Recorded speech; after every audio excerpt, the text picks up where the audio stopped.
Good evening. Scathing criticism for the Ford government here at Queen's Park tonight for its climate change plan. The Auditor General released her annual report today. This is it right here, and finds the Ford government will likely not meet its emission reduction targets. In fact, it concludes they may only meet 30 to 60% of its goal. The audit puts the entire Ford government's carbon reduction plan into question.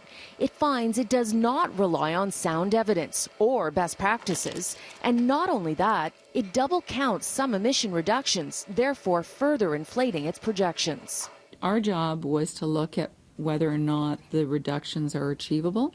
And what we're saying is that more work needs to be done. The Ford government has been under fire for cancelling green energy programs, getting rid of the energy watchdog, and an energy minister that quoted a climate denial website. And now this. The report finds the government is relying on initiatives it actually cancelled to meet its emission reductions. For example, it included impacts from the Liberal cap and trade program it scrapped and is counting on consumers to buy more electric vehicles, from the current 41,000 to 1.3 million by 2030. However, it cancelled the incentives to buy them. Right now, Doug Ford stands no chance of meeting even the government's inadequate emissions reductions targets.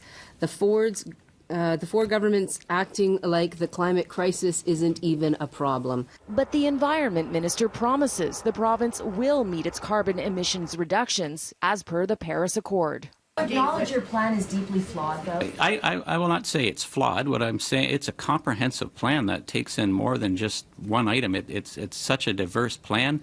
It was ambitious at the time, and now we need to tighten it up. So the Auditor General has confirmed what we've all suspected. The government's so-called environment plan is a made-to-fail plan. It relies on magic math and magic markets to achieve weakened targets. And your heating bills are a few nickels higher. And remember this ad the Ford government aired to fight the federal carbon tax? It cost taxpayers $4 million. The Auditor General finds it meets current rules, but says it is partisan.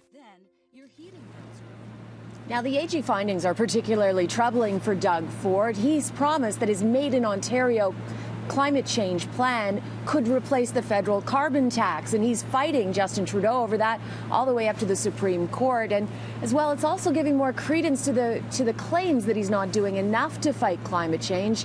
And we all know how Andrew Scheer did on Ontario, and he faced those same criticisms.